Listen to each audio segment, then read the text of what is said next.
warn you and I warn myself from something that's very, very easy to do right now. It's a subtle point, but it is extremely dangerous. And that is focusing on the problem itself. See, one of the most powerful stories to me is the story of Musa alayhi salam in front of the Red Sea. I feel like within this story, it's like a narrative that explains our whole condition and the reactions that we have when we are faced with challenges. And Allah subhanahu wa ta'ala shows us in this story, He compares and contrasts the reactions of different people to the same external event or the same external obstacle.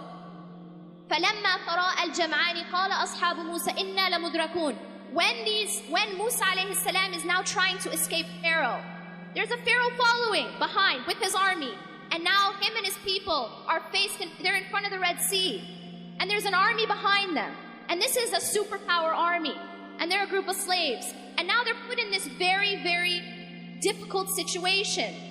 Do we find ourselves in a difficult situation just now? We are in a very difficult situation. And when Allah says, when the two groups saw each other, the people of Musa, قَالَ أَصْحَابُ مُوسَى إِنَّا لَمُدْرَكُونَ. The people of Musa alayhi salam said, we will indeed be overtaken. We indeed will be overtaken. إِنَّا لَمُدْرَكُونَ. And that's a very natural reaction to being stuck in front of the Red Sea with a superpower army behind you. It's a natural reaction that we had. But I want to tell you something amazing, and that is the reaction of Musa alayhi salam.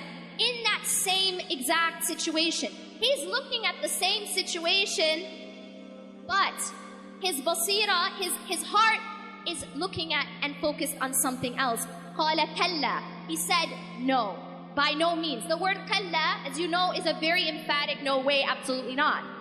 قَالَ كَلَّا إِنَّ مَعِيَ رَبِّي سَيَهْدِينَ. Indeed, my Lord is with me, and He will guide me through this.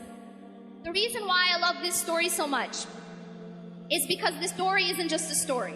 It's awesome, it's something we tell our kids, but it isn't a bedtime story. It is a sign, and Allah actually continues to say إِنَّ فِي ذَلِكَ لَآيَةً, that indeed in this is a sign, but most people don't get it. Most people don't understand.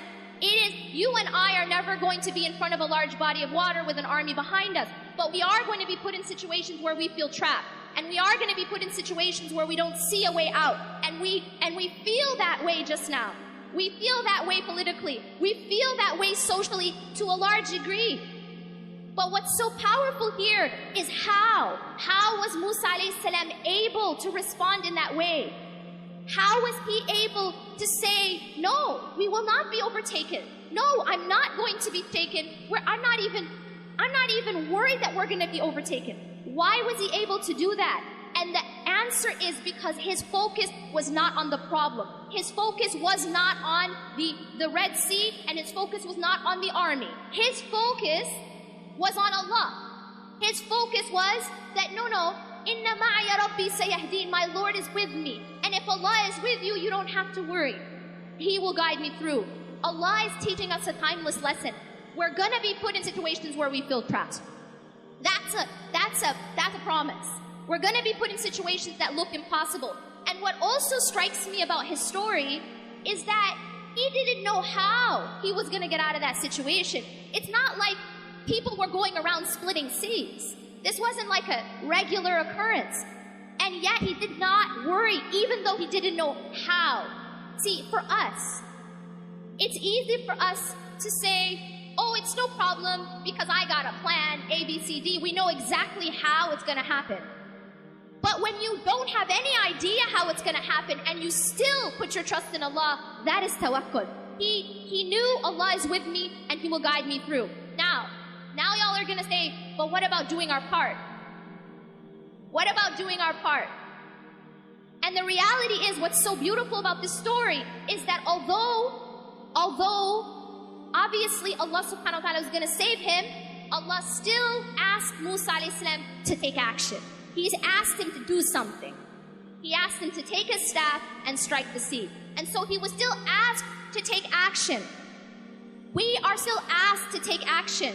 Tawakkul and action are not separate. They have to go together. I'qilha wa tawakkal, as the Prophet ﷺ says, that you have to tie your camel and at the same time your trust is in Allah. Don't think that they're separate. So often I hear this translated as, tie your camel and then put your trust in Allah.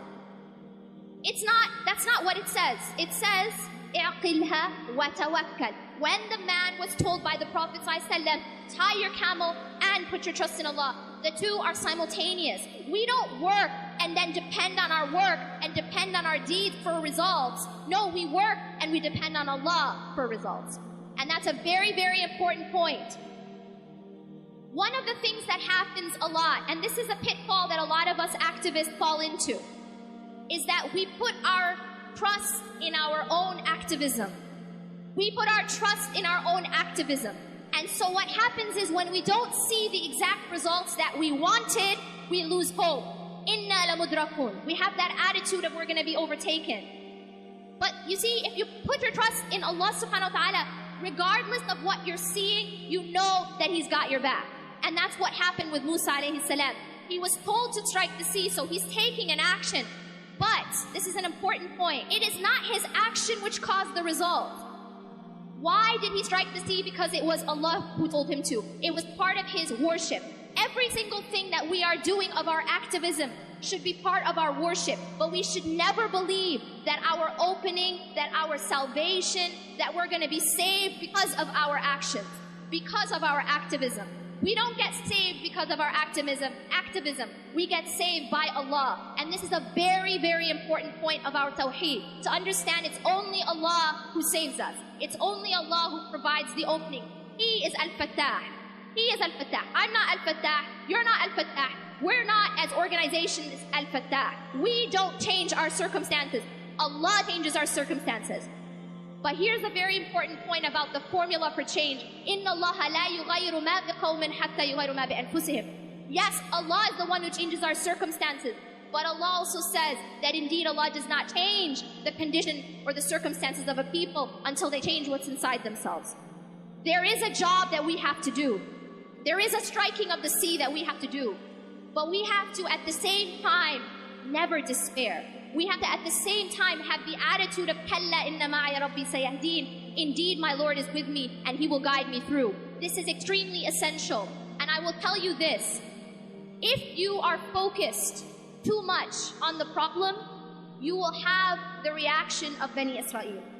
Because if all we talk about is the problem, if all we think about is the problem, if all we post about is the problem, if all we discuss is the problem, then what happens is, and this is a psychological reality, whatever you focus on grows.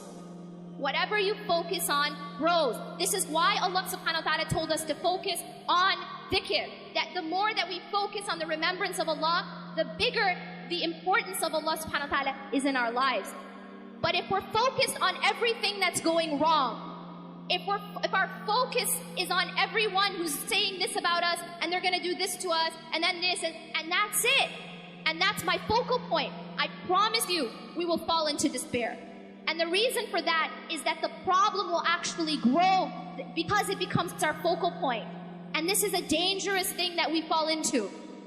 Our focal point needs to be, Inna ma'a rabbi sayahdeen. This is a very different focal point. The focal point of Musa alayhi salam. Indeed, my Lord is with me and He will guide me through. Yes, I do my part because it's part of my worship. But Allah subhanahu wa ta'ala is my focus. And when Allah is your focus, then you don't fall into despair because you know that Allah's got you.